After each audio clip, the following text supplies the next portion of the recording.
Всем привет, меня зовут Люба, и сегодня мы вяжем вот такой красивый ажурный узор спицами.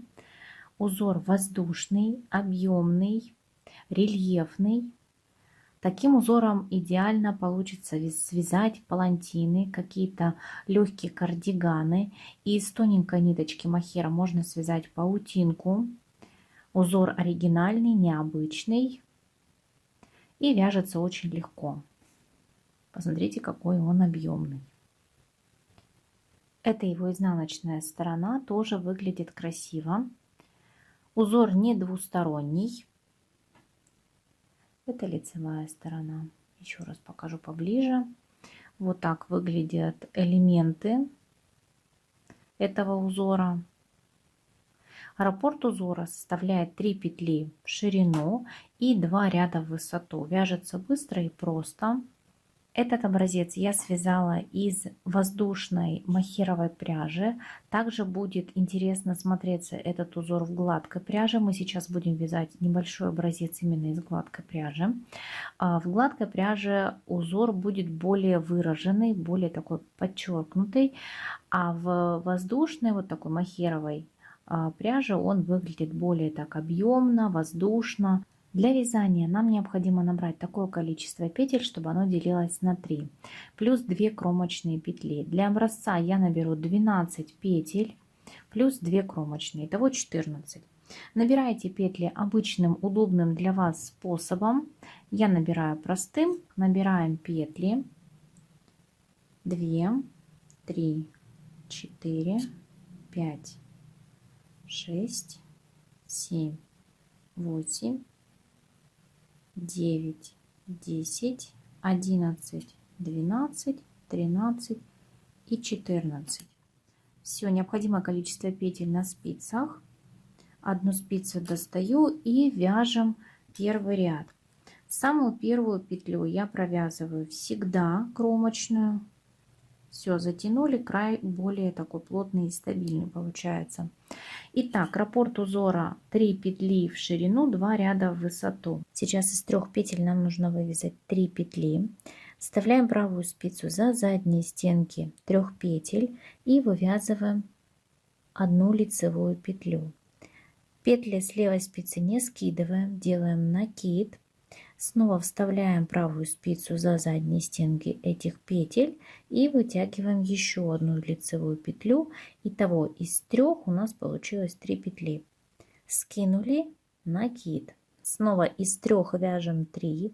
За задние стенки вставили правую спицу, вывязываем лицевую, накид. Снова сюда же из 3 вяжем еще одну.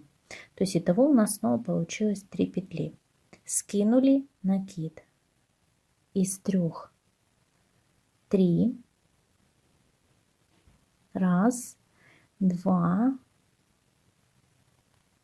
3. Скинули, накид.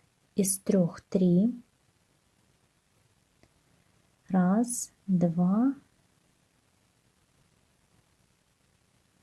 3. Накид и вяжем кромочную. Все, первый ряд нашего раппорта закончен. Второй ряд кромочную сняли. Первую петлю мы вяжем за заднюю стенку, то есть мы как бы вяжем сейчас лицевую скрещенную из накида предыдущего ряда. Лицевая.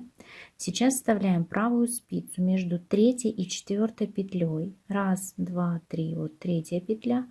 Это 4. Вставляем между 3 и 4. Захватываем рабочую нить, вытягиваем лицевую.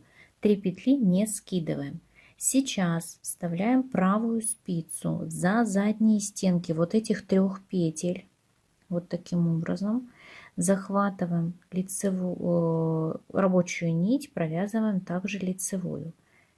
Из 3 мы вывязали 2. Скинули. Лицевая за заднюю стенку.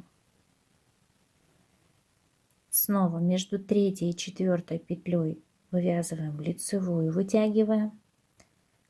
За задние стенки 3 петель вставили спицу, захватили нить, вытянули петлю.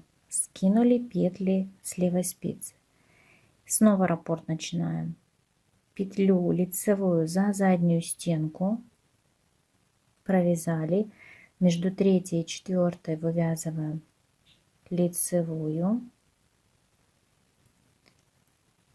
За задние стенки 3 петель вывязываем лицевую, скинули, лицевая за заднюю стенку, и последние 2 петли мы вяжем таким образом.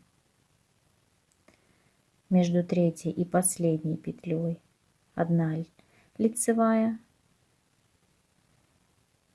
2 лицевая, скинули, кромочная. Все, наш раппорт узора провязан. Несложный в исполнении. Я, конечно, на камеру показываю медленно, поэтому, может быть, кажется как-то замысловато. Узор запоминается быстро, вяжется тоже быстро. Провяжем с вами еще один раппорт узора. Кромочную снимаем. Из 3 петель за задние стенки мы вывязываем 3 лицевых. 1, накид, 2, и снова за задние стенки еще 1 лицевая. Скинули, накид. Из 3 3, накид, петля, скинули, накид. Из 3 3, 1, 2, 3, скинули, накид. И снова из 3 3, 1, 2, 3, накид, кромочная. Первый ряд второго раппорта закончен. Второй ряд второго раппорта. Кромочную сняли. Первая петля за заднюю стенку вяжем лицевой. Далее между 3 и 4 петель, вот оно, 3 петли у нас идут как бы вот они вместе, и накид предыдущего ряда. То есть между вот этими 3 петлями и накидом мы вставили спицу, лицевая, снова правую спицу вставляем вот в пучок из 3, за задние стенки провязываем лицевую, скинули, лицевая скрещенная. Снова между 3 и 4 лицевая, из пучка 1 лицевая, скинули, лицевая скрещенная. 1, 2, скинули, лицевая скрещенная. И последний. 1, за задние стенки, 2 и кромочная. Это у нас получается изнаночная сторона узора, это лицевая. Этот узор в гладкой пряже выглядит более так подчеркнуто, что ли. Тоже не менее интересно. Образец, конечно, совершенно небольшой, но фактура, вся вот эта структура узора очень видна. Узор красивый, интересный. Также интересно выглядит и в пушистой пряже.